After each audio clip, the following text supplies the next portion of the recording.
Joyce ministers സഭയുടെ ഈ ഉപവാസ പ്രാർത്ഥനയിൽ ഇന്ന് രാത്രിയിലും സംബന്ധിക്കുവാൻ ദൈവജനം പങ്കുവയ്ക്കുവാനിടയാകുന്നതിൽ ഒത്തിരി സന്തോഷമുണ്ട്. ഞാൻ സഹോദര തുല്യം സ്നേഹിക്കുകയും ബഹുമാനിക്കുകയും ആദരിക്കുകയും ചെയ്യുന്ന സഭയിലെ സീനിയർ പാസ്റ്റർ സണ്ണി അവർകൾ, അദ്ദേഹത്തോടൊപ്പം ചേർന്ന് പ്രവർത്തിക്കുന്ന മറ്റെല്ലാ കത്തുദാസന്മാർ, വിശേഷിച്ച് ഈ രാത്രി യോഗം ലീഡ് ചെയ്തുകൊണ്ടിരിക്കുന്ന ബഹുമാനിയ കത്തുദാസൻ ബ്രദർ തോമസ് അവറുകൾ, ഗാന ശുശ്രൂഷയ്ക്ക് നേതൃത്വം വഹിച്ചുകൊണ്ടിരിക്കുന്ന ബഹുമാനിയ കത്തുദാസൻ പാസ്റ്റർ കെ പി പ്രസാദ് കുടുംബം, ദൈവജനം ശ്രദ്ധിച്ചുകൊണ്ടിരിക്കുന്ന എല്ലാ ദൈവമക്കൾക്കും ക്രിസ്തുയേശുവിന്റെ ധന്യനാമത്തിൽ എൻ്റെ സ്നേഹവന്ദനം അറിയിക്കുന്നു. ഇന്നലെ നമ്മളെ ചിന്തിച്ച വിഷയത്തിന്റെ ശേഷം ഭാഗങ്ങൾ ഇന്ന് രാത്രി നമ്മളെ ചിന്തിക്കാൻ പോകുന്നു. നമ്മളെ കുതിവാക്യമായിട്ട് വായിച്ച വാക്യം ഒന്നും കൂടെ ഞാൻ വായിച്ച് കേൾപ്പിക്കുന്നു. പത്രോസിന്റെ 1-ാം ലേഖനം 2-ാം അധ്യായം 9-ാമത്തെ വാക്യമാണ്. 1 പത്രോസ് 2-ാം അധ്യായം 9-ാം വാക്യം. നിങ്ങളോ അന്ധകാരത്തിൽ നിന്ന് തന്റെ അത്ഭുത പ്രകാശത്തിലേക്ക് നിങ്ങളെ വിളിച്ചവന്റെ സൽഗുണങ്ങളെ ഘോഷിപ്പാൻ തക്കവണ്ണം തിരഞ്ഞെടുക്കപ്പെട്ടൊരു ജാതിയും രാജകീയ പുരോഹിത വർഗവും വിശുദ്ധ വംശവും സ്വന്ത ജനവും ആകുന്നു. ആ വാക്യത്തിൽ നിന്ന് ഒരു വാക്ക് മാത്രമാണ് നമ്മൾ അടർത്തിയെടുത്ത് ചിന്തിക്കുന്നത്. അത്ഭുത പ്രകാശം. ഇരുട്ടിന്റെ അധികാരത്തിൽ നിന്ന് ദൈവം നമ്മളെ വിടുവിച്ചു കൊണ്ടുവന്നത് അത്ഭുത പ്രകാശത്തിലേക്കാണ്. പ്രകാശം എന്ന വാക്കല്ല അവിടെ ഉപയോഗിച്ചിരിക്കുന്നത്. പ്രകാശം നമുക്ക് സുപരിചിതമാണ്. ദൈവം നമ്മളെ ഇരുട്ടിന്റെ അധികാരത്തിൽ നിന്ന് വിടുവിച്ചത്, അന്ധകാരത്തിൽ നിന്ന് വിടുവിച്ചത്, പിശാചിന്റെ കയ്യിൽ നിന്ന് മോചിച്ചത് എങ്ങോട്ട് കൊണ്ടുവരുവാൻ? അത്ഭുത പ്രകാശത്തിലേക്ക് കൊണ്ടുവരുവാൻ. ആ അത്ഭുത പ്രകാശത്തിന്റെ പ്രത്യേകതകളാണ് നമ്മളെ ചിന്തിച്ചുകൊണ്ടിരിക്കുന്നത്. ഇതേ കാര്യത്തിന് വേണ്ടി തന്നെയാണ് പഴയ നിയമത്തിലെ ഇസ്രായേൽ മക്കളെയും അടിമ വീടാകുന്ന മിസ്രയീമിൽ നിന്ന്, ഇരുമ്പുലയാകുന്ന മിസ്രയീമിൽ നിന്ന് ദൈവം വിടുവിച്ചത് ഈ വാക്യത്തിൽ കണ്ട ഇതേ കാര്യങ്ങൾക്കൊക്കെയാണ്. ഈ വാക്കുകളൊക്കെ കാണുന്ന ആ വാക്യവും നമ്മൾ ഇന്നലെ വായിച്ചു കേട്ടു. ആവർത്തന പുസ്തകം 7-ാം അധ്യായം 6-ാം വാക്യം. ആവർത്തന പുസ്തകം 7-ാം അധ്യായം 6-ാം വാക്യം. നിന്റെ ദൈവമായ യഹോവയ്ക്ക് നീ ഒരു വിശുദ്ധ ജനമാകുന്നു. ഭൂതലത്തിലുള്ള സകല ജാതികളിലും വെച്ച് നിന്നെ തന്നിക്ക് സ്വന്തം ജനമായിരിക്കേണ്ടതിന് നിന്റെ ദൈവമായ യഹോവ തിരഞ്ഞെടുത്തിരിക്കുന്നു. അപ്പോൾ ഈ ജനവും ദൈവത്തിന്റെ എങ്ങനെയുള്ള ജനം? വിശുദ്ധ ജനം.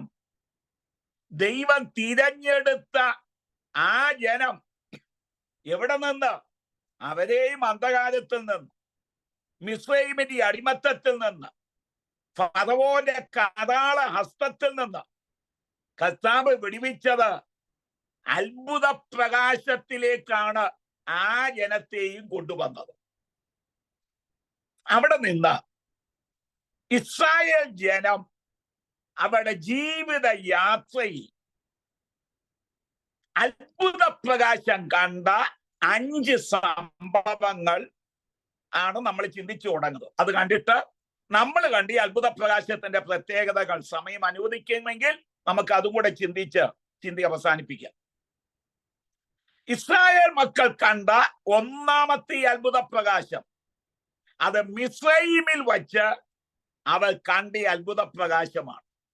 3 ദിവസം അവർ കണ്ടതായ ആ അത്ഭുത പ്രകാശം, അവർ 3 ദിവസം അത്ഭുത പ്രകാശം കണ്ടു. ആ വാക്യം ഒന്നുകൂടെ ഞാനൊന്ന് വായിച്ച് കേൾപ്പിക്കാം. പുറപ്പാട് പുസ്തകം 10-ാം അധ്യായം 21, 22, 23 വാക്യങ്ങൾ.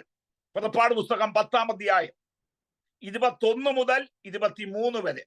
അപ്പോൾ യഹോവ മോശെയോട് മിസ്രയീം ദേശത്ത് സ്പർശിക്കത്തക്ക ഇതുണ്ടാകേണ്ടതില്ല, നിന്റെ കൈ ആകാശത്തേക്ക് നീട്ടുക എന്ന് കൽപ്പിച്ചു.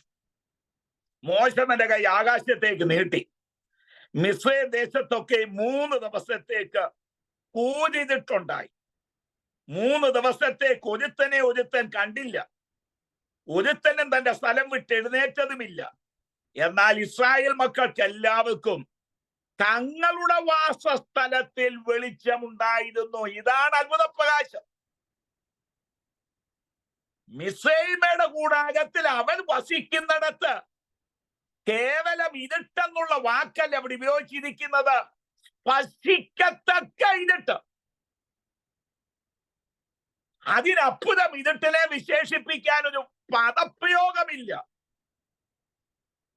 അങ്ങനെ മിസ്രൈമ്യരുടെ ദേശത്ത് വാസസ്ഥലത്ത് സ്പർശിക്കത്തക്ക ഇരുട്ടിൽ അവരിയ്ക്കുമ്പോൾ ദൈവജനത്തിന്റെ വാസസ്ഥലത്തിലോ അത്ഭുത പ്രകാശം. 3 ദിവസം അവർ ആ അത്ഭുത പ്രകാശത്തിലായിരുന്നു. രണ്ടാമത് ഇസ്രായേൽ മക്കൾ അത്ഭുത പ്രകാശം കണ്ടത് ചെങ്കടലിലാണ്. ഒരു രാത്രി മുഴുവനും അവര് അത്ഭുത പ്രകാശം കണ്ടു.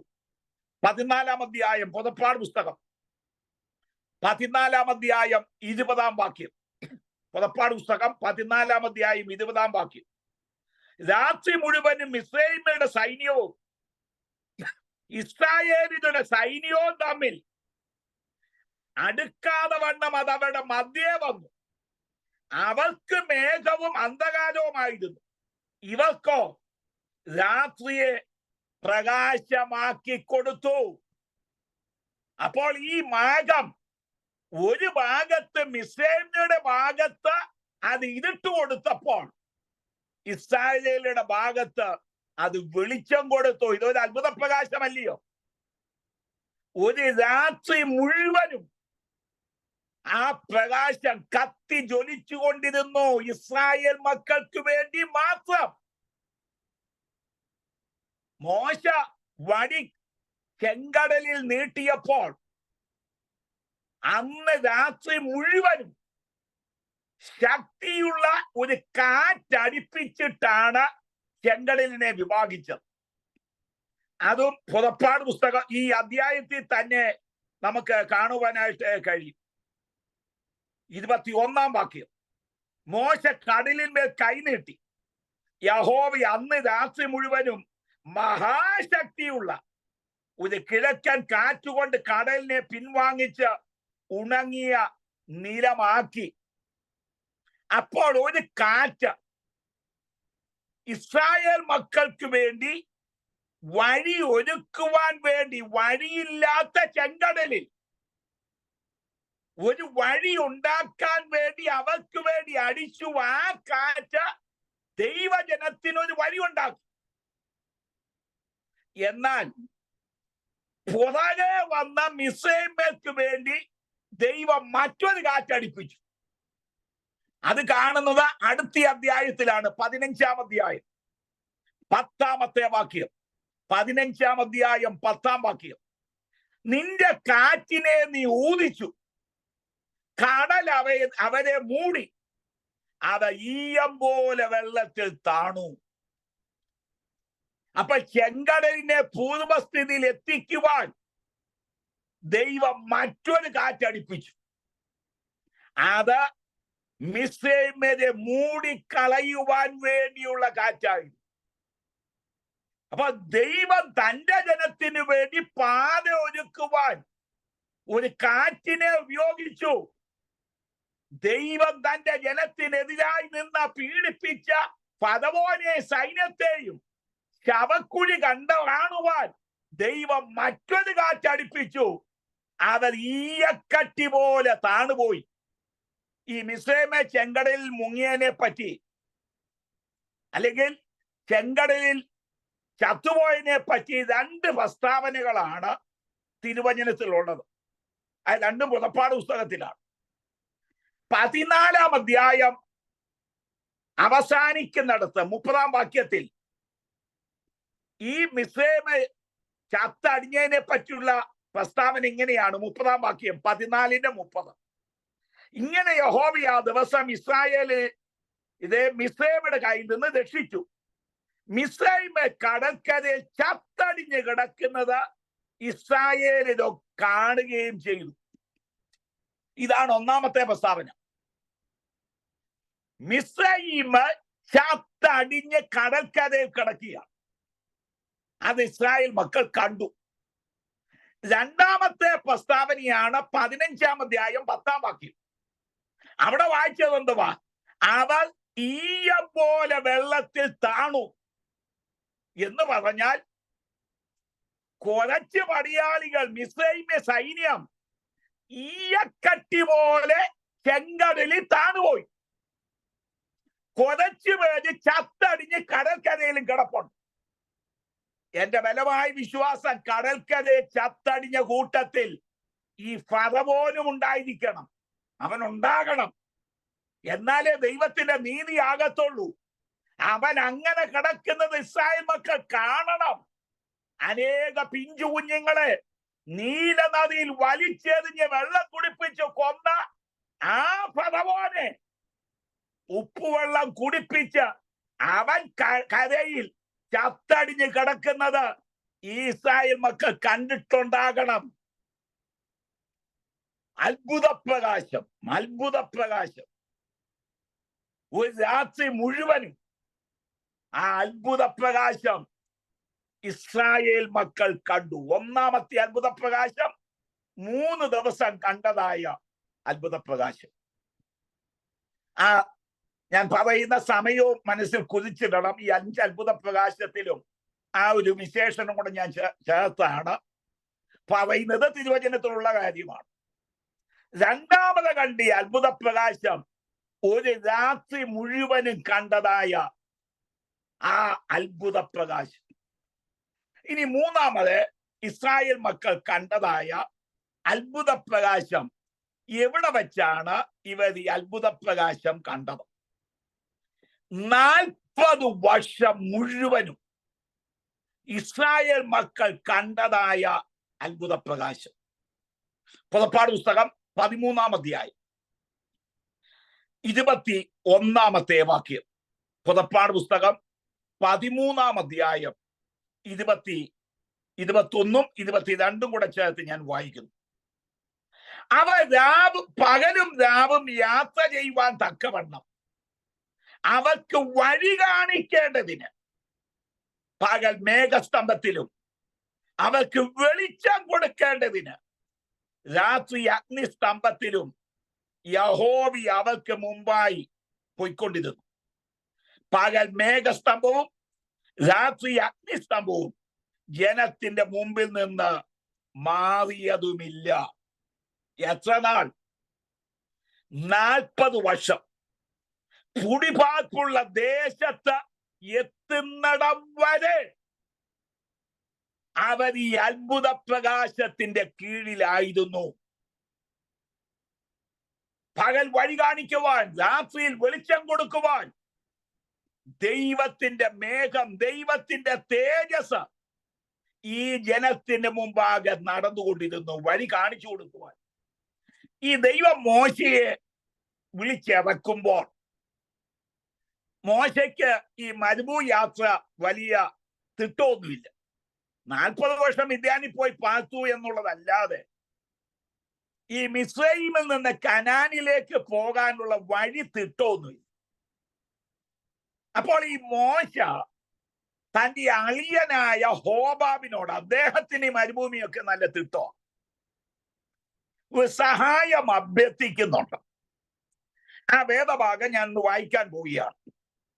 വഴി പറഞ്ഞു തരാൻ മോശ തന്റെ അളിയനായ ഹോബാബിനെ സഹായത്തിന് വിളിക്കുന്നുണ്ട്. സംഖ്യാപുസ്തകം 10-ാം അധ്യായം 29 മുതൽ 32 വരെ. സംഖ്യാപുസ്തകം 10-ാം അധ്യായം 29 മുതൽ 32 വരെ. പിന്നെ മോശ തന്റെ അമ്മായപ്പനായ എലൂവേൽ എന്ന മിദ്യാന്റെ മകനായ ഹോബാബിനോട്, അതായത് മോശയുടെ അളിയൻ, നിങ്ങൾക്ക് ഞാൻ തരുമെന്ന് യഹോവ അരുളി ചെയ്ത ദേശത്തേക്ക് ഞങ്ങൾ യാത്ര ചെയ്യും. യഹോവ ഇസ്രായേലിന് നന്മ ചൊല്ലിയിരിക്കൊണ്ട് നീ ഞങ്ങളോടുകൂടെ വരിക. ഞങ്ങൾ നിനക്ക് നന്മ ചെയ്യുമെന്ന് പറഞ്ഞു. അവൻ അവനോട്, ഞാൻ വരുന്നില്ല, എന്റെ സ്വദേശത്തേക്കും ചാച്ചക്കാരുടെ അടുക്കലേക്കും ഞാൻ പോകുന്നു എന്ന് പറഞ്ഞു. അതിന് അവൻ, ഞങ്ങളെ വിട്ടു പോകരുതേ, മരുഭൂമി ഞങ്ങൾ പാളയമിറങ്ങേണ്ടത് എങ്ങനെയെന്ന് നീ അറിയുന്നു. നീ ഞങ്ങൾക്ക് കണ്ണായിരിക്കും. ഞങ്ങളോടുകൂടെ പോന്നാൽ യഹോവ ഞങ്ങൾക്ക് ചെയ്യുന്ന നന്മ പോലെ തന്നെ ഞങ്ങൾ നിനക്കും ചെയ്യും എന്ന് പറഞ്ഞു. സംഖ്യാപുസ്തകം 10-ാം അധ്യായം 29-ാം വാക്യം മുതൽ 32-ാം വാക്യം വരെയാണ് വായിച്ച് കേൾപ്പിച്ചത്. മോശ തന്റെ അളിയനായ ഹോബാബിനോട് അപേക്ഷിക്കുകയാണ്, നീ ഞങ്ങളുടെ കൂടെ ഒന്ന് വരണം, എനിക്ക് വഴി അറിയത്തില്ല, നിനക്ക് വഴി നന്നായിട്ട് അറിയാം, നീ ഞങ്ങൾക്ക് കണ്ണായിരിക്കണം, യഹോവ ഞങ്ങൾക്ക് തരുന്ന നന്മയിലെ ഒരു വിഹിതം നിനക്കും കൂടെ തന്നേക്കാം. ഇത്രയൊക്കെ പറഞ്ഞിട്ടും ഹോബാബ് പറയുന്നു, ഇല്ല, ഞാൻ വരുന്നില്ല. ഈ ഹോബാബല്ല ഈ വഴി കാണിക്കേണ്ടത്, അതൊരു മറ്റൊരു വശം. ഈ ഹോബാബ് മോശയുടെ അപേക്ഷ തിരസ്കരിച്ച് അവൻ തന്റെ ഭവനത്തിലേക്ക് പോയി. ഇതിനകത്തൊരു ആത്മീയ സന്ദേശം നമ്മോടായിട്ടുണ്ട്. ആരെല്ലാം മാറിപ്പോയാലും സ്വന്തം അളിയനാണ് മാറിപ്പോയത്. ഇത്രയൊക്കെ മോശയെ അപേക്ഷിച്ചിട്ടും അളിയൻ സഹായിക്കാൻ നിൽക്കാതെ ഹോബാബ് തന്റെ വഴിക്ക് പോയി. ആരെല്ലാം മാറിപ്പോയാലും ദൈവത്തിലെ നമ്മളെ വിളിച്ചിറക്കിയ ദൈവം ഒരിക്കലും നമ്മളെ വിട്ട് മാറിപ്പോകുന്നവനല്ല. വാക്ക് പറഞ്ഞവർ വാക്ക് തെറ്റിക്കും. സഹായിക്കാമെന്ന് പറയുന്നവർ തക്ക സമയത്ത് വാക്ക് മാറ്റിയിട്ടുണ്ട്. എന്നാൽ വാക്ക് മാറ്റാത്തവൻ, കൂടെ ഇരിക്കാമെന്ന് വാക്ക് തന്നവൻ കൈവിട്ടേച്ച് പോകുന്നവനേ അല്ല. ഇതുപോലെ സംഭവം പുതിയ നിയമത്തിലുണ്ട്. 6 ദിവസം കഴിഞ്ഞപ്പോൾ കർത്താവ് പത്രോസിനെയും യാക്കോബിനെയും യോഹന്നാനെയും കൂട്ടി ഉയർന്ന ഒരു മലയിൽ പ്രാർത്ഥിക്കാനായിട്ട് പോയി. മറുപ മലയാ. അവിടെ വെച്ച് കർത്താവ് തേജസ്കരിക്കപ്പെടുന്നു, രൂപാന്തരപ്പെടുന്നു, മുഖം ശോഭിക്കുന്നു, വസ്ത്രം വെണ്മയാകുന്നു. മോശയും ഏലിയാവും അവിടെ വെളിപ്പെടുന്നു. അവിടുത്തെ സംഭാഷണം താമസമില്ല കർത്താവ് അനുഭവിപ്പാൻ പോകുന്ന കഷ്ടാനുഭവങ്ങളെ പറ്റിയാണ് ഈ സംഭാഷിക്കുന്നത്. ഈ മോശയെയും ഏലിയാവിനെയും കണ്ട മാത്രയിൽ പൊതുവെ എടുത്തിയാട്ടക്കാരനായ പത്രോസ് അവിടെയും എടുത്തിയാടി. ഇവിടെ ഇരിക്കുന്നത് നമുക്ക് നല്ലത്. ഞാൻ 3 കുടിലുണ്ടാക്കാം, ഞങ്ങള്, ഒന്ന് നിനക്ക്, ഒന്ന് മോശയ്ക്ക്, ഒന്ന് ഏലിയാവിന്. നമുക്ക് എല്ലാവർക്കും കൂടെ ഇവിടെ അംഗീകരിക്കാൻ താഴോട്ട് പോകണ്ട. ആ തേജസ്സും ആ പ്രഭാവവും മോശയെയും ഏലിയാവിനെയും ഒക്കെ കണ്ടു കഴിഞ്ഞപ്പോൾ പത്രോസ് അങ്ങ് മറന്ന് സന്തോഷിക്കുകയാണ്, ഇനി നമുക്ക് ഇവിടെ അങ്ങിരിക്കാം. ഉടനെ സ്വർഗത്തിൽ നിന്ന് വെള്ളിടി പോലൊരു ശബ്ദം, ഇവൻ എന്റെ പ്രിയപുത്രൻ, നിങ്ങൾ ഇവന് ചെവി കൊടുക്കുക. എന്റെ പ്രിയപുത്രൻ എന്ത് പറയുന്നുവോ അത് കേൾക്കാൻ നിങ്ങൾ ശ്രദ്ധിക്കാം. ഇത് കേട്ട മാത്രമേ പത്രോസും യാക്കോബും യോഹന്നാനും ബോധം കെട്ട് താഴെ വീണു. അടുത്ത് നമ്മൾ അവിടെ വായിക്കുന്നതാണ്, കർത്താവ് അടുത്ത് ചെന്ന് അവരെ തൊട്ട് ഉണർത്തി. അവർ തലപൊക്കിയാതെ യേശുവിനെ മാത്രമല്ലാതെ മറ്റാരെയും കണ്ടില്ല. മത്തായി എഴുതിയ സുവിശേഷത്തിലെ ആ വേദഭാഗമാണ് ഞാൻ വിശദമായിട്ട് ഇപ്പോൾ പറഞ്ഞു കേൾപ്പിച്ചത്. അവർ തലപൊക്കിയപ്പോൾ യേശുവിനെ മാത്രമല്ലാതെ മറ്റാരെയും കണ്ടില്ല. ഇവിടെ നമുക്ക് ഈ പത്രോസിനോട് ചോദിക്കാൻ കൊള്ളാവുന്ന ചില ചോദ്യങ്ങളുണ്ട്. പത്രോസെ, നീ ബോധം കെടാൻ കാര്യം എന്തുവാ? അത് ഞാൻ വീട് പണിയാൻ പോയത്. ആർക്കൊക്കെ?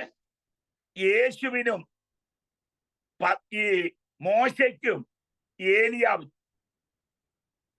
ഏതായാലും വീട് പണി കഴിഞ്ഞപ്പോൾ ഈ മോശയും ഏലിയാവും എവിടെ പോയി? അവർ താന്താങ്ങളുടെ വഴിക്ക് പോയി. മത്തായി എഴുതിയ സുവിശേഷം 17-ാം അധ്യായം 7-8 വാക്യങ്ങൾ മാത്രം ഞാൻ വായിക്കുന്നു. ഒന്നോട്ടുള്ള വാക്യങ്ങളാണ് വിശദീകരിച്ചത്. മത്തായി എഴുതിയ സുവിശേഷം 17-ാം അധ്യായം 7-8 വാക്യങ്ങൾ. യേശു അടുത്ത് ചെന്ന് അവരെ തൊട്ടു. എഴുന്നേൽപ്പി, ഭയപ്പെടേണ്ട എന്ന് പറഞ്ഞു. അവർ തലപൊക്കിയാതെ യേശുവിനെ മാത്രമല്ലാതെ ആരെയും കണ്ടില്ല. ഈ വീട് പണിയാൻ പോയതാണ് ബോധം കെട്ട് താഴെ വീടാൻ കാര്യം. ഈ വീടൊക്കെ കിട്ടിയമോ ഈ മോശയും ഏലിയാവും എന്ത് ചെയ്തു? അവരുടെ വഴിക്ക് പോയി. മറ്റുള്ളവരെ സഹായിച്ചു എന്ന കാരണത്താൽ തന്നെ നീ ഇന്ന് ബോധം കെട്ട് കിടക്കുകയായിരിക്കാം. വീട് കിട്ടിയവർ, സഹായം കിട്ടിയവർ അവരുടെ വഴിക്ക് പോയി. എന്നാൽ ഉയർന്ന മലയിൽ കൊണ്ടുവന്ന യേശു അങ്ങനെ കളഞ്ഞേച്ചു പോകുന്നവനല്ല. ഇവരെയും കൊണ്ടാണ് യേശു താഴേക്ക് വന്നതെങ്കിൽ ആര് മറന്നേച്ചു പോയാലും, ആര് ഉപേക്ഷിച്ചേച്ചു പോയാലും, നീ സഹായിച്ചവർ തന്നെ അവ നിന്നെ ഉപേക്ഷിച്ചേച്ചു പോയാലും ഉപേക്ഷിക്കാത്ത ഒരുവൻ ഈ പർവ്വത മുകളിലുണ്ട്.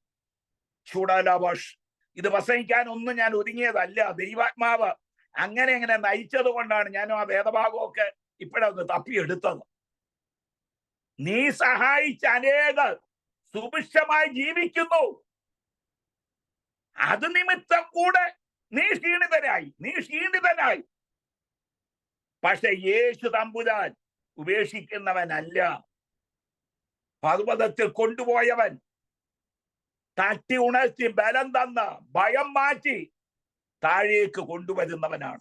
വേണ്ട, ഇവിടെ ഹോബാബോ സ്വന്തം അളിയൻ ഞാൻ എന്റെ വഴിക്ക് പോകുന്നെന്ന് പറഞ്ഞു ഹോബാബ് തന്റെ വഴിക്ക് പോയി. നമ്മളെ സംഖ്യാപുസ്തകം 10-ാം അധ്യായത്തിലെ 29 മുതൽ 32 വരെയാ വായിച്ചത്.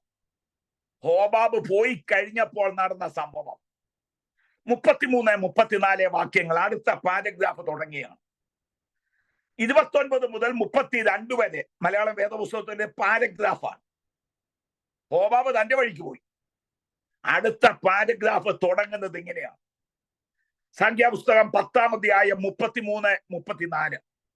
അനന്തരം അവ യഹോവയുടെ പർവ്വതം വിട്ട് 3 ദിവസത്തെ വഴി പോയി.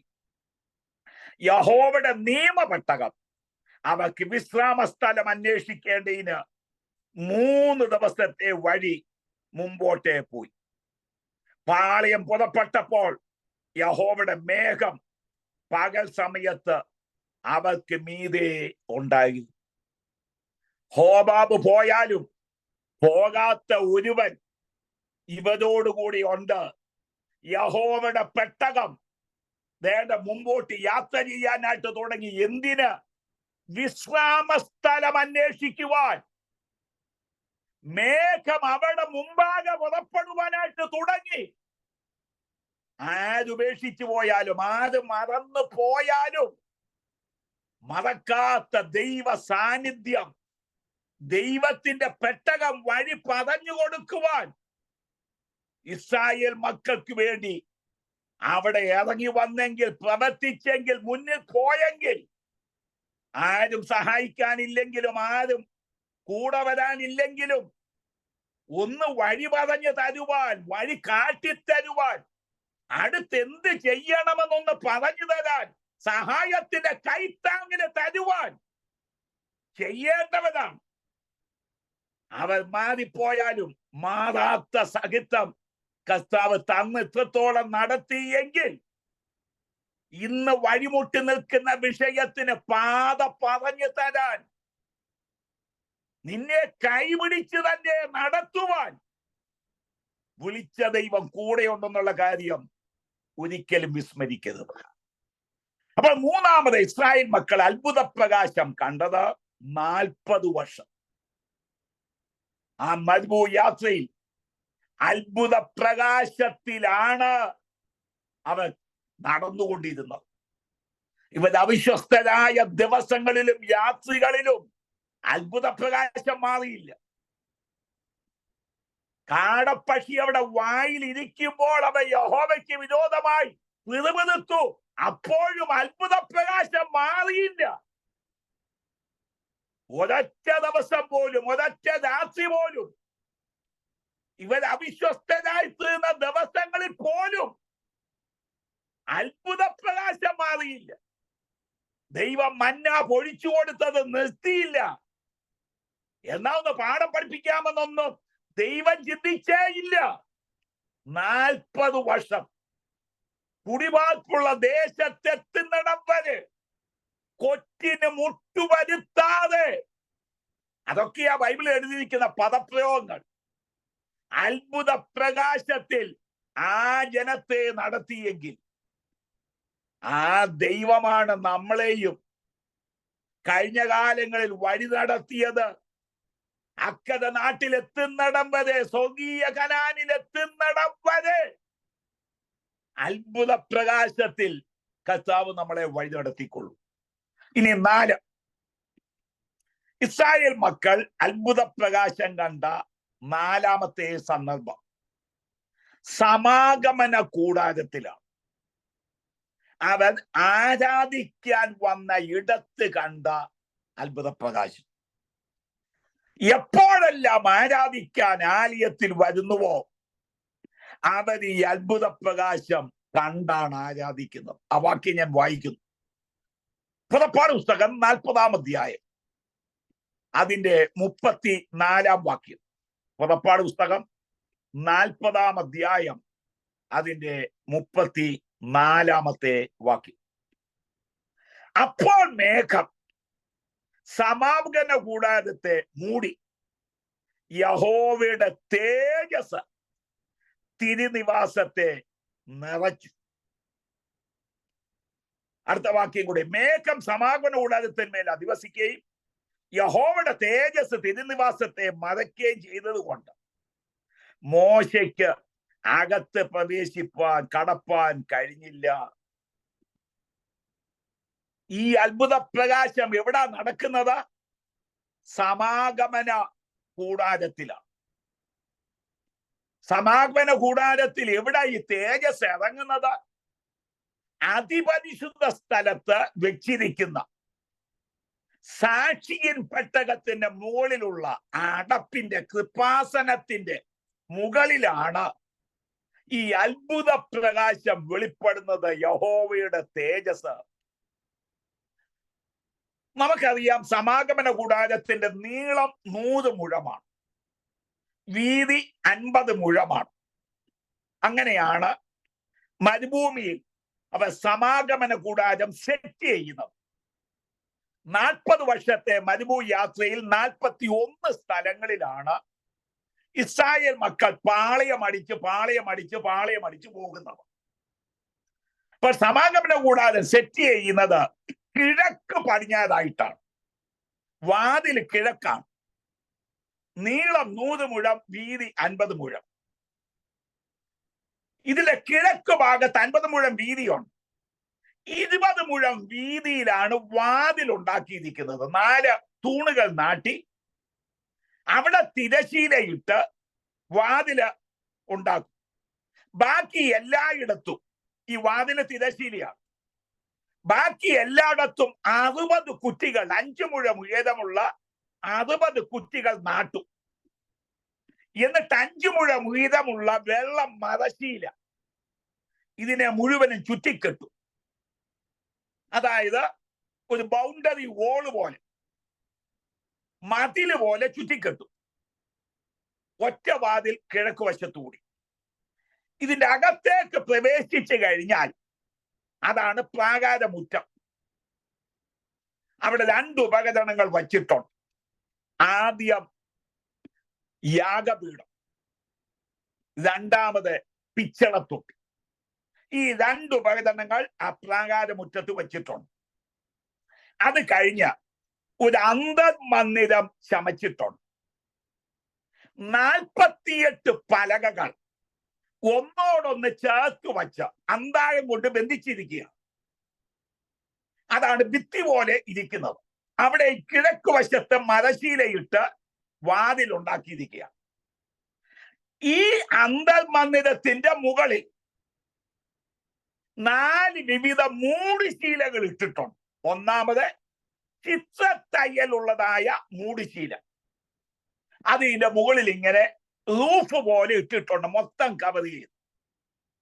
അതിന്റെ മുകളിൽ കോലാട്ടുകൊറ്റന്റെ തോൽ അതിന്റെ മുകളിൽ ഇട്ടിട്ടുണ്ട്. അതിന്റെ മുകളിൽ ചുവപ്പിച്ച ആട്ടുകൊറ്റന്റെ തോൽ ഇതിന്റെ മുകളിൽ ഇട്ടിട്ടുണ്ട്. ഏറ്റവും മുകളിൽ 4ാമതായി തകച്ചുതോൽ അതിന്റെ മുകളിൽ ഇട്ടിട്ടുണ്ട്. ഇങ്ങനെ 4 മൂടുശീലകളാണ് ഒന്നിനു മുകളിൽ ഒന്നായി റൂഫായിട്ട് മേൽക്കൂരയായിട്ട് ഈ അന്തർമന്ദിരത്തിന്റെ മുകളിൽ ഇട്ടിരിക്കുന്നത്. വാസ്തവത്തിൽ കൂടാരമെന്ന് പറയാൻ കഴിയുന്നത് ഇതാണ്. വെളിയിൽ നോക്കിയാൽ കൂടാരം ഈ അന്തർമന്ദിരമാണ്. ഇതിനെ 2ആയി തിരിച്ചിട്ടുണ്ട്. ഈ അന്തർമന്ദിരത്തെ ഒരു തിരശീലമാണ്. ആദ്യത്തെ ഭാഗം വിശുദ്ധ സ്ഥലം, 2ാമത്തെ ഭാഗം അതിവിശുദ്ധ സ്ഥലം. വിശുദ്ധ സ്ഥലത്ത് 3 ഉപകരണങ്ങൾ വച്ചിട്ടുണ്ട്. 1 കാഴ്ചയപ്പത്തിന്റെ മേശ, 2 കവര വിളക്ക്, 3 ധൂപപീഠം. ഇത് 3ഉം വിശുദ്ധ സ്ഥലത്ത് വെച്ചിട്ടുണ്ട്. അതിവിശുദ്ധ സ്ഥലത്ത് ഒരൊറ്റ ഉപകരണം വച്ചിട്ടുണ്ട്.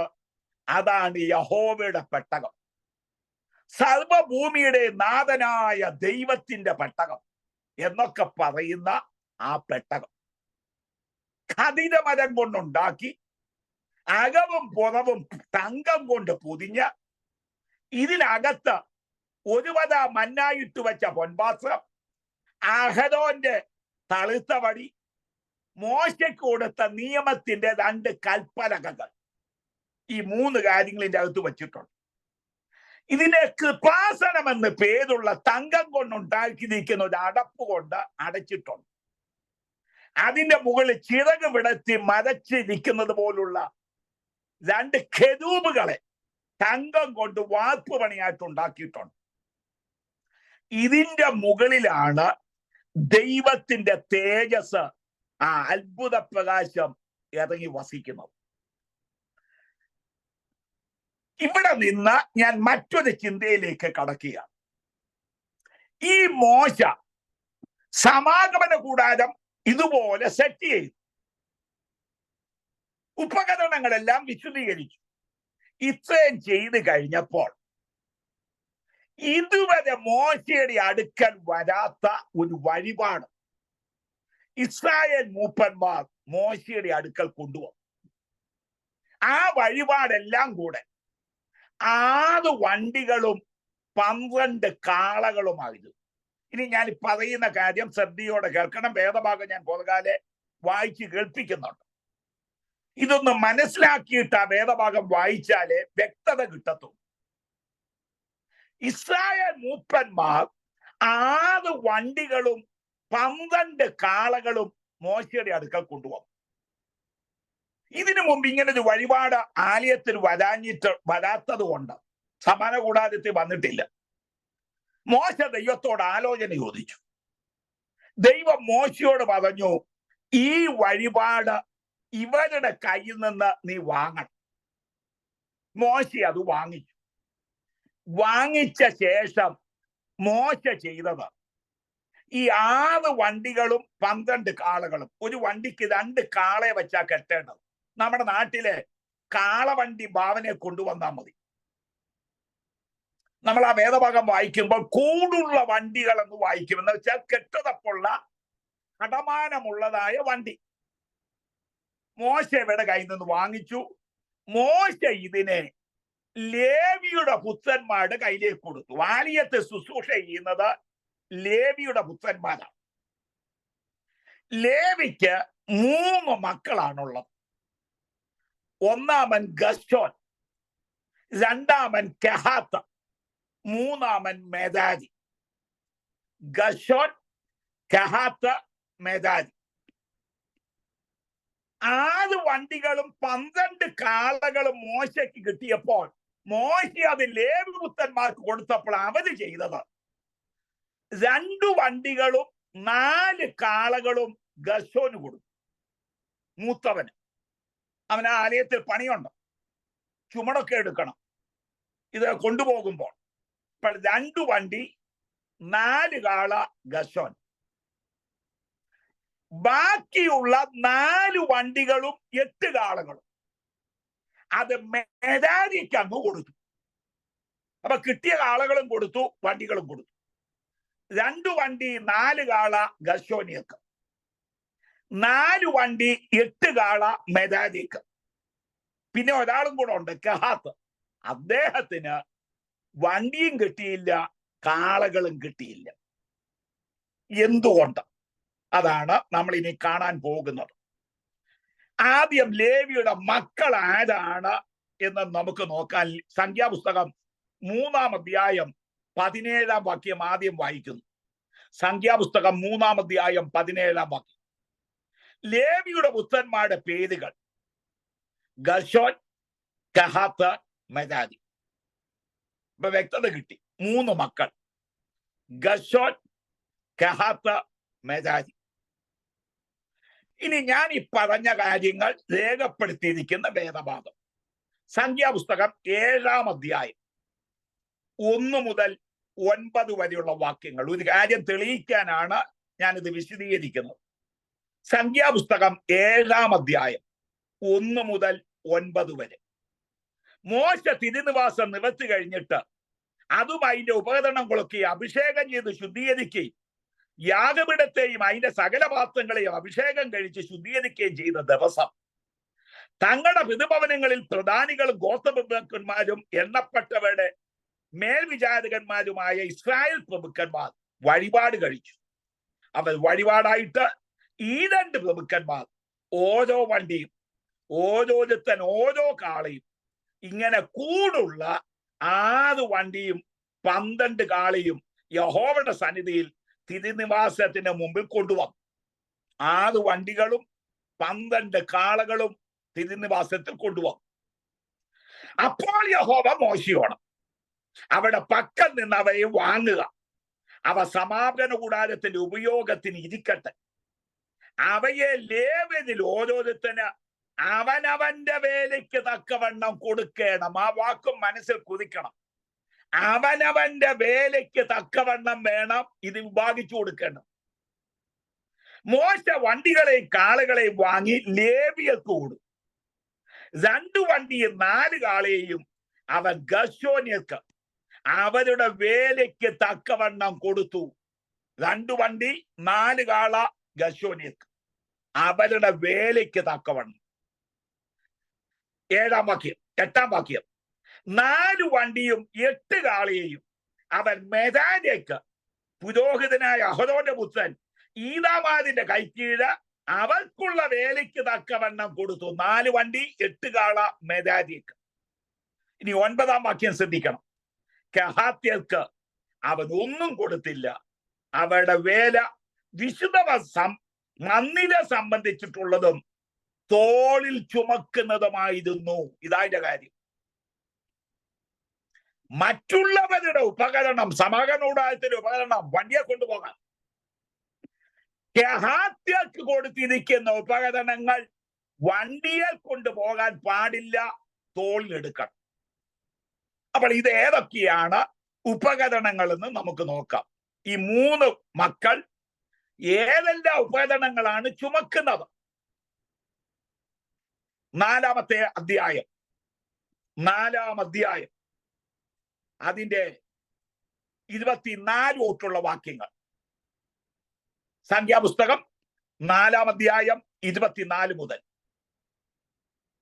ആലയത്തെ സേവ ചെയ്യുന്നതിലും ചുമടെടുക്കുന്നതിലും ഗർശോന്യ കുടുംബങ്ങൾക്കുള്ള വേല എന്തെന്നാൽ തിരുനിവാസത്തിന്റെ തിരശീല, സമാഗമന കൂടാരം, അതിന്റെ മൂടുപതി, വിധി, തകശുതോൽ കൊണ്ട് അതിന്മേലുള്ള പുറമൂടി, സമാഗമന കൂടാരത്തിന്റെ വാതിലിനുള്ള മതശീല, പ്രാകാരത്തിന്റെ മതശീല, തിരുനിവാസത്തിനും യാഗപീഠത്തിന് ചുറ്റുമുള്ള പ്രാകാരത്തിന്റെ വാതിലിനുള്ള മതശീല, അവയുടെ കാത് എന്നിവയും അവരുടെ ഉപയോഗത്തിനുള്ള ഉപകരണങ്ങളൊക്കെയും അവ ചുമക്കേണം. അപ്പോൾ ഗർശോൻ ചുമക്കേണ്ടതവ മതശീല, തിരശീല, ഈ തുണി ഐറ്റംസ് ആണ്, ഭാരം കുറവ. അതുകൊണ്ട് അവർക്ക് 2 വണ്ടി 4 കാള. ഇനി മെജാരിയത് എന്തുവാ ചുമക്കേണ്ടത്? അവർക്ക് 4 വണ്ടി 8 കാളയിലെ കൊടുത്തത്. അവ ചുമക്കേണ്ടത് എന്തുവാ? അതേ അധ്യായം 29 തൊട്ടുള്ള വാക്യങ്ങൾ. സംഖ്യ 4-ാം അധ്യായം 29 മുതൽ. മെജാരിയതെ കുലം കുലമായും കുടുംബം കുടുംബമായി എണ്ണണം. 30 വയസ്സ് മുതൽ 50 വയസ്സ് വരെ സമാഗമന കൂടാരത്തിൽ വേല ചെയ്യുവാൻ സേവയിൽ പ്രവേശിക്കുന്ന എല്ലാവരെയും നീ എണ്ണണം. സമാഗമന കൂടാരത്തിൽ അവർക്കുള്ള എല്ലാ വേലയുടെയും മുറയ്ക്ക് അവർക്ക് എടുക്കേണ്ടുന്ന ചുമടെന്തെന്നാൽ ചുമടെടുക്കണം. എന്തൊക്കെയാ? തിരുനിവാസത്തിന്റെ പലക, അന്താഴം, തൂൺ, ചുവട്, ചുറ്റുമുള്ള പ്രാകാരത്തിന്റെ തൂൺ, ചുവട്, കുറ്റി, കാത് എന്നിവയും അവരുടെ ഉപകരണങ്ങളൊക്കെയും അവ സംബന്ധിച്ചിട്ടുള്ള എല്ലാ വേലയും തന്നെ. അപ്പോൾ മെരാരിയർ ചുമക്കേണ്ടത് എന്താണെന്ന് ചോദിച്ചാൽ പലക, 48 പലക, സമാഗമനയുടെ ചുറ്റും കുറ്റി നാട്ടിയിരിക്കുന്ന 50 അല്ലെങ്കിൽ കുറ്റികൾ, ഇതിന് ഭാരക്കൂടലാണ്. അന്താഴം, തൂണ്, പലക, അവർക്ക് ഭാരക്കൂടുതലായതുകൊണ്ട് അവർക്ക് 4 വണ്ടികളും 8 കാളകളെയും കൊടുത്തു. എന്ന് വെച്ചാൽ എന്തുവാ? എല്ലാവർക്കുമുള്ള ഭാരം ഒരുപോലെയല്ല. ദൈവത്തിലെ ഭാരം വർദ്ധിക്കുമ്പോൾ അത് സഹിപ്പാനുള്ള കൃപയും അവൻ തന്ന് വഴിയടത്തുന്നു. ചുമട് വർദ്ധിക്കുന്നു എന്ന് കാണുമ്പോൾ അത് സഹിപ്പാൻ, വഹിപ്പാൻ കൃപ തന്ന വഴിയടത്തുന്ന ദൈവം നമുക്കായിട്ടുണ്ട്. പൗലോസിനോട് പറഞ്ഞല്ലോ, എന്റെ കൃപ നിനക്ക് മതി. എന്തുകൊണ്ട്? കെഹാത്യർക്ക് അവന് ചുമടുണ്ട്, വണ്ടിയും കിട്ടിയില്ല, കാളയും കിട്ടിയില്ല. ആ 4-ാം അധ്യായം 4 തൊട്ടുള്ള വാക്യങ്ങൾ, 4-ാം അധ്യായം സംഖ്യാപുസ്തകത്തിൽ നിന്ന് 4-ാം അധ്യായം വായിക്കുന്നത് 4 തൊട്ട്. സമാഗമന കൂടാരത്തിലെ അതിവിശുദ്ധ കാര്യങ്ങളെ സംബന്ധിച്ച കഹാത്യയുടെ വേല എന്തെന്നാൽ അവരുടെ വേല അതിവിശുദ്ധ കാര്യങ്ങളാണ്, ഉപകരണങ്ങളാണ്. ഏതൊക്കെയാണത്? പാളയം യാത്ര പുറപ്പെടുമ്പോൾ അഹരോനും പുത്രന്മാരും വന്ന തിരശീല ഇറക്കി അതുകൊണ്ട് സാക്ഷ്യപട്ടകം മൂടണം. കണ്ടോ? അതിവിശുദ്ധ ഉപകരണമാണ് സാക്ഷിയിൻ പെട്ടകം. ആ പെട്ടകം വണ്ടിയിൽ കയറ്റാൻ പാടില്ല, കഹാത്തിയെ ചുമക്കണം. തങ്ക നിലവിളക്ക് വണ്ടിയിൽ കയറ്റാൻ പാടില്ല, ചുമലിൽ എടുക്കണം. അതുപോലെ തന്നെ ധൂപപീഠം, കാഴ്ചയപ്പത്തിന്റെ മേശ, ഇതൊന്നും വണ്ടിയേലല്ല കൊണ്ടുപോകേണ്ടത്. കഹാത്യ പുരോഹിതന്മാർ അതവരുടെ ചുമലിൽ എടുക്കണം. ഈ സാക്ഷിപട്ടകത്തിന് ഭാരമില്ലേ? കഠിനമായ ഭാരമാണ്. കഠിന മരം കൊണ്ട് ഉണ്ടാക്കിയേക്കുന്നത്, കട്ടിയുള്ള മരമാണ്. അകവും പുറവും തങ്കപ്പാളി കൊണ്ട് പൊതിഞ്ഞിരിക്കുക, വെയിറ്റ് കൂടുകയാണ്. ഇതിന്റെ അകത്ത് നിയമത്തിന്റെ 2 കൽപ്പലകകൾ എന്ന് പറഞ്ഞാൽ 2 കരിങ്കൽ പാളികളാണ്. വെയിറ്റ് ഇല്ലയോ? ഒരു പറ മണ്ണായിട്ട് വെച്ച പൊൻപാത്രം വെയിറ്റ് ഇല്ലയോ? അടപ്പ് കൃപാസനം തങ്കം കൊണ്ട് വെയിറ്റ് ഇല്ലയോ? കെരൂബുകളെ പണിതു വച്ചിരിക്കുകയാണ്, വെയിറ്റ് ഇല്ലയോ? തങ്കം കൊണ്ട്. ഭാരമാണ്. അത് കഹാത്യ സ്വന്തം ചുമലിൽ എടുക്കണം. എത്ര നാൾ ചുമന്നു? 40 വർഷം ചുമന്നു. അങ്ങോട്ടും ഇങ്ങോട്ടും നോക്കുമ്പോൾ സ്വന്തം സഹോദരന്മാർ, ഗർശോൻ അവന്റെ ഉപകരണങ്ങൾ കാളവണ്ടിയെ കൊണ്ടുപോകും, അവൻ കൈയും വീശി നടക്കുന്നു. ഇങ്ങോട്ട് നോക്കിയപ്പോൾ മെരാരിയ പലകയും അന്താഴവും കുറ്റിയും തൂണും ഒക്കെ 4 കാളവണ്ടിയെ കയറ്റിയിട്ടുണ്ട്, അവരും കൈവീശി നടക്കുന്നു. കഹാത്തേതോ വണ്ടിയില്ല, കാളയില്ല. ഉപകരണങ്ങൾ സ്വന്തം ചുമലിൽ എടുക്കുകയാണ്, ഭാരമുള്ള ചുമട്. ഒരിക്കൽ ദാവീദ്, ഈ പ്രമാണം അറിയാവുന്ന ദാവീദ്, പെട്ടകം കാളവണ്ടിയെ കയറ്റി കൊടുക്കേണ്ടി വന്ന വില നമുക്കറിയാം. ഉസ്സ ഛേദിക്കപ്പെട്ടു. ദാവീദ് തലമൂടി വീട്ടിലും പോയി. ഈ ഭാരമേറിയ ചുമടും ചുമന്നു കൊണ്ടുപോകുമ്പോൾ എന്തുകൊണ്ട് ഞങ്ങൾക്ക് മാത്രം ഈ ചുമട്? ചിന്തിക്കത്തില്ലയോ? ചിന്തിക്കും. നമ്മളെ പോലെ അവരും മനുഷ്യല്ല. മറ്റ് സഹോദരങ്ങൾക്ക് ചുമടന്ന് ഇറക്കി വയ്ക്കാൻ കാളവണ്ടിയുണ്ട്, കാളയുണ്ട്. എന്തുകൊണ്ട് എനിക്ക് മാത്രം ചുമടിറക്കാൻ ഇത് കാളവണ്ടി തന്നില്ല? അന്ന് ഉത്തരം കിട്ടത്തില്ല. ദൈവത്തിലെ നിന്റെ പല ചോദ്യങ്ങൾക്കും ഇന്ന് ഉത്തരം കിട്ടണമെന്നില്ല, കിട്ടത്തുമില്ല. എന്തുകൊണ്ട് എനിക്ക് മാത്രം ഈ ചുമട് ഞാൻ വഹിക്കണം? മറ്റുള്ളവർക്ക് നീക്കുപോക്കുണ്ട്, പോക്ക് വഴികൾ കിട്ടുന്നു. എനിക്കോ? വിശ്വാസത്തിൽ ഇറങ്ങി അന്നു മുതൽ ഇന്നു വരെ ചുമടൊഴിഞ്ഞിട്ടില്ല, തോളിൽ നിന്ന് ചുമടൊഴിഞ്ഞിട്ടില്ല. കഹാത്യതെ പോലെ. പക്ഷേ ഇവര് ചുമന്ന ചുമടിന്റെ വില വെളിപ്പെടത്തക്കവണ്ണം ചില സംഭവങ്ങൾ ഭാവിയിലുണ്ടായി. ഈ ഇസ്രായേൽ മക്കൾ യോർദാന്റെ തീരത്ത് വന്ന് നിൽക്കുക. 40 വർഷത്തെ യാത്ര അവസാനിക്കാൻ പോകുക. അവിടെ വന്ന് നിന്നപ്പോൾ ഞാൻ ഈ സമാഗമന കൂടാരത്തിന്റെ ഉപകരണങ്ങളുടെ വില കുറച്ച് പറയുകയല്ല, ഈ ഒരു വിഷയം തെളിയിക്കാൻ വേണ്ടി മാത്രം പറയുകയാണ്. യോർദാന്റെ തീരത്ത് വന്നപ്പോൾ കാളവണ്ടിയിൽ കൊണ്ടുവന്ന യാഗപീഠമല്ല അവിടെ കൊണ്ടുവന്നത്. കാളവണ്ടിയിൽ കൊണ്ടുവന്ന പിച്ചളത്തൊട്ടി അല്ല അവിടെ കൊണ്ടുവന്നത്. അവിടെ കൊണ്ടുവന്നത് കഹാത്യ പുരോഹിതൻ സ്വന്തം ചുമലിന്മേൽ വഹിച്ചു കൊണ്ടുവന്ന യഹോവയുടെ പെട്ടകമാണ്. കഹാത്യരുടെ വില എന്താണെന്ന് മനസ്സിലായത് യോർദാന്റെ തീരത്താണ്. അവിടെ ഗർശോന്യതെ വിളിച്ചില്ല, മെദാനിയതെ വിളിച്ചില്ല. ഞാൻ അവിടെ ശുശ്രൂഷയെ കുറച്ച് കാണിക്കുകയല്ല, ഈ ഒരു വിഷയം തെളിയിക്കാൻ വേണ്ടി മാത്രം ഇങ്ങനെ പറയുന്നതേ ഉള്ളൂ. ദൈവത്തിലെ ഭാരം ചുമക്കുന്ന ദൈവത്തിന്റെ പൈതലെ, എന്തുകൊണ്ട് എനിക്ക് മാത്രം ഈ ഭാരം? 40 വർഷമായി വിശ്വാസത്തിൽ ഇറങ്ങി അന്ന് മുതൽ ഇന്ന് വരെ ഭാരം ഒഴിഞ്ഞൊരു ദിവസം ഉണ്ടായിട്ടില്ല. നിന്റെ വില മനസ്സിലാക്കുന്ന, നിന്റെ മറ്റുള്ളവർ മനസ്സിലാക്കുന്നത് എപ്പോൾ? യോർദാൻ പോലുള്ള വിഷയം വെളിപ്പെടുമ്പോൾ. തരണം ചെയ്യാൻ കഴിയാത്ത കൊയ്ത്തുകാലമാണ്, കര കവിഞ്ഞൊഴുകിയാണ്. അതിന്റെ മധ്യത്തിലാണ് കഹാത്തെ നിന്റെ വില മനസ്സിലാകുന്നത്.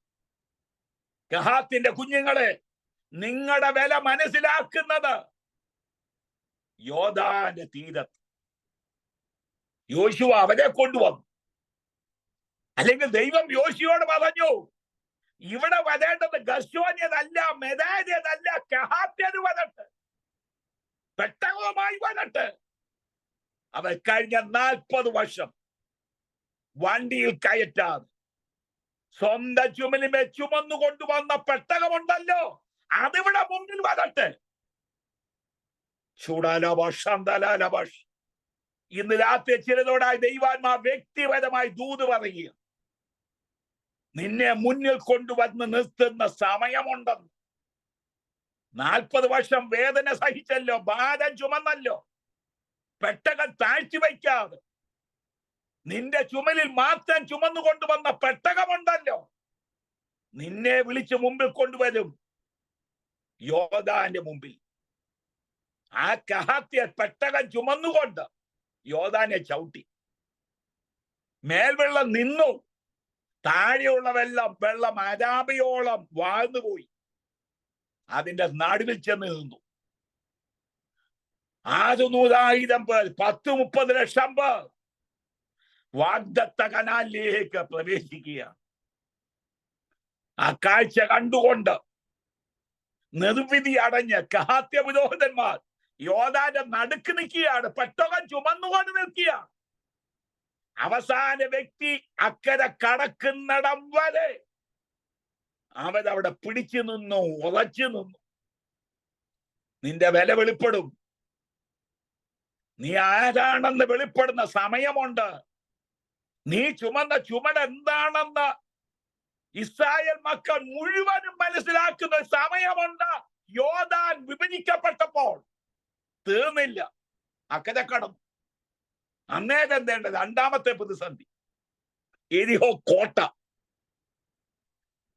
അവിടെ മുമ്പിൽ കൊണ്ടുവന്നത്, ഞാൻ ഉപകരണങ്ങളുടെ വില കുറയ്ക്കുകയല്ല, ഞാൻ ആവർത്തിച്ച് പറയുന്നു. അങ്ങനെ ചിന്തിയാടെ മനസ്സിൽ കടക്കരുത്. യാഗപീഠമല്ല, പിച്ചളത്തൊട്ടിയല്ല. കാളവണ്ടിയെ കൊണ്ടുവന്ന ഒരു ഉപകരണമല്ല അവിടെയും കൊണ്ടുവന്നു. തോളിൽ കൊണ്ടുവന്ന കഹാത്യൻ ചുമന്നുകൊണ്ടുവന്ന, കഹാത്തിന്റെ ചുമക്കൾ ചുമന്നുകൊണ്ടുവന്ന പെട്ടകം കൊണ്ടുവന്നു. അവൾ മുമ്പിൽ നടന്നു 7 ദിവസം. 7-ാം ദിവസം കോട്ടമതിൽ തകർന്ന് വീണു. എങ്ങോട്ട് വീണു? അകത്തോട്ടോ വെളിയിലോട്ടോ അല്ല. വെളി വീണാൽ ഈ ജനത്തിലെ തലയിലോട്ടാ വീഴുന്നു. വെളി വീഴാൻ പാടില്ല, അകത്തോട്ട് വീഴാനും പാടില്ല.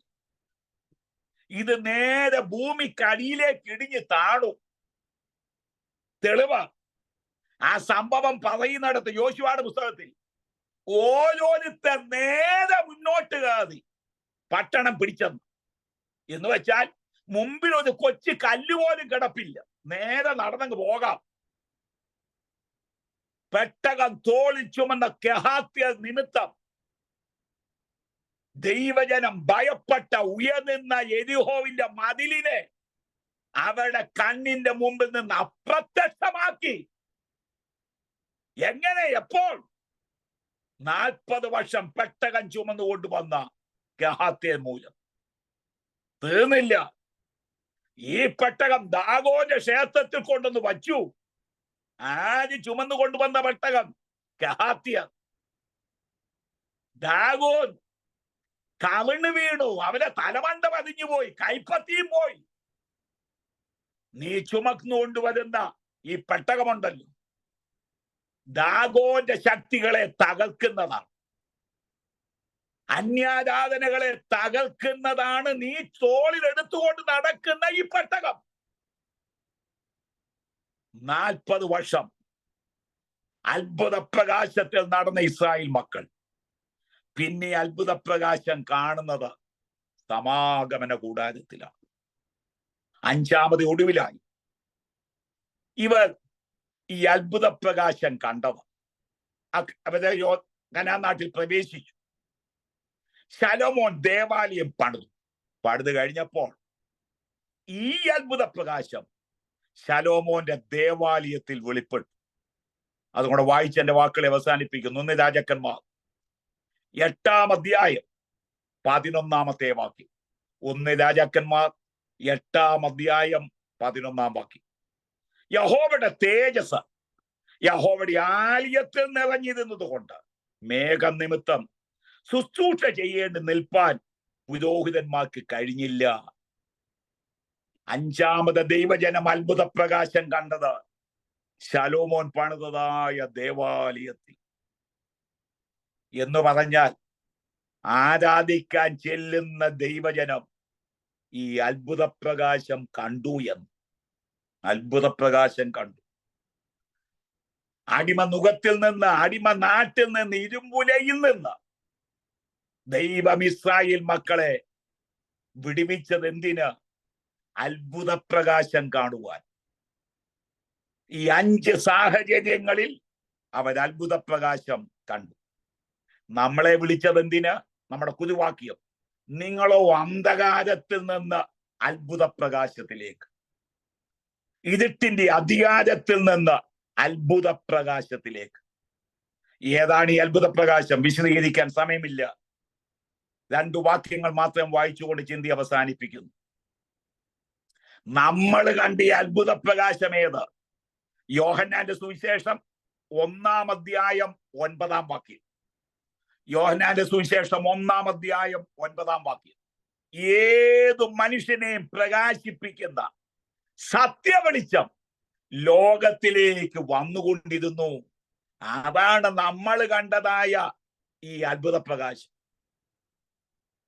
ഏത് മനുഷ്യനെയും പ്രകാശിപ്പിക്കുന്ന അത്ഭുത പ്രകാശം നമ്മുടെ വാഴ്ത്തപ്പെട്ട കർത്താവാണ്. ആ അത്ഭുത പ്രകാശത്തിലേക്കാണ് നമ്മളെ കൊണ്ടുവന്നത്. പ്രാരംഭത്തിൽ കർത്താവിന്റെ ദാസൻ ഓർപ്പിച്ച ആ വാക്യം യോഹന്നാന്റെ സുവിശേഷം തന്നെ 8-ാം അധ്യായം 12-ാം വാക്യമാണ്. ഞാൻ ലോകത്തിന്റെ വെളിച്ചമാകുന്നു. യോഹന്നാന്റെ സുവിശേഷം 8:12. ഞാൻ ലോകത്തിന്റെ വെളിച്ചമാകുന്നു. നമ്മൾ കണ്ടതായ അത്ഭുത പ്രകാശം ഏത്? ലോകത്തിന്റെ വെളിച്ചമായ കർത്താവായ യേശുവിനെ. ആ അത്ഭുത പ്രകാശം 3 ദിവസമല്ല നമ്മൾ കണ്ടത്, ഒരു രാത്രി മാത്രമല്ല നമ്മൾ കണ്ടത്, 40 വർഷം മാത്രമല്ല നമ്മൾ കണ്ടത്, ആരാധിക്കാൻ ആലയത്തിൽ പോകുമ്പോൾ മാത്രമല്ല നമ്മൾ കാണുന്നത്. ഈ അത്ഭുത പ്രകാശത്തെ കണ്ട് അന്ന് മുതൽ ഇന്ന് വരെ ഈ അത്ഭുത പ്രകാശത്തിൽ ദൈവം നമ്മളെ വഴി നടത്തും. ഇതിട്ട് മൂടിയ ഈ ലോകയാത്രയിൽ നമ്മുടെ കാൽ അന്ധകാര പർവ്വതത്തിൽ ഇടറി വീഴാതെ വണ്ണം അത്ഭുത പ്രകാശത്തിൽ ദൈവം ഇതിനെ നടത്തിയെങ്കിൽ മേലാൽ നടത്തുവാൻ വിളിച്ച ദൈവം വിശ്വസ്തനാണ്. ഇന്ന് നിനക്ക് ഭാരമുണ്ട്, ഇറക്കി വയ്ക്കാൻ ഒരു അത്താണി കാണുന്നില്ല. ചൂടാലാഭാഷ ആ വാക്ക് ദൈവാത്മാവ് ആവർത്തിച്ച് പറയുവാൻ ദൈവം എന്നെ പ്രേരിപ്പിക്കുന്നു. മറ്റുള്ളവരുടെ ഭാരം ഒന്ന് ഇറക്കി വയ്ക്കാൻ അത്താണി കാണുന്നു. വണ്ടി കെട്ടിയിട്ടുണ്ട്, കാളെ കെട്ടിയിട്ടുണ്ട്, പക്ഷെ നിനക്ക് ഇന്ന് വരെ വണ്ടി കിട്ടിയിട്ടില്ല, കാളെ കെട്ടിയിട്ടില്ല. നീ തനിയെ ചുമക്കുകയാണ്, കെഹാത്യ പുരോഹിതന്മാരെ പോലെ. ഇത് ഇറക്കി വയ്ക്കുന്ന സമയമുണ്ട്. ഘനാനാട്ടിലെത്തി കഴിയുമ്പോൾ ഇറക്കി വയ്ക്കും, പിന്നെ അവിടെ ചുമക്കണ്ട, അവിടെ യാത്രയില്ല. അവിടെ ചെല്ലുമ്പോൾ ഈ ചുമട് അടങ്ങും, പിന്നെ ചുമക്കണ്ട. അവിടെ ശലോമോന്റെ ദേവാലയം ഉണ്ട്. അതിനു മുമ്പ് ന്യായാധിപന്മാരുടെ കാലത്തെ ശീലോവിൽ ഇതെല്ലാം കൊണ്ടുവച്ചു, പിന്നെ ചുമന്നുകൊണ്ട് നടപ്പില്ല. യോദാൻ കടന്ന എരിഹോ കോട്ട തകർക്കുന്നിടം വരെ മാത്രം മതി, പിന്നെ അവിടെ ചുമക്കണ്ട. പിന്നെ അതിനെ നിയമിച്ച സ്ഥലത്ത് കൊണ്ട് സ്ഥാപിക്കും. നിന്റെ ഭാരവും നിന്റെ ചുമലിൽ നിന്ന് മാറുന്ന സമയമാണ്. തലമുറയെ പറ്റി ഭാരപ്പെടുന്നവർ ഇന്ന് രാത്രിയിൽ എന്നെ കേൾക്കുന്നുണ്ട്. നിന്റെ വിഷയത്തിന് ഒരു വിടുതല് കർത്താവ് ഒരുക്കിയിട്ടുണ്ട്. ചൂടാലാവർഷ് വേദനിക്കുന്ന വിഷയത്തിന്, ഭാരപ്പെടുന്ന വിഷയത്തിന് നിന്റെ തോളിൽ നിന്നും ഈ ഭാരം ഇറങ്ങും.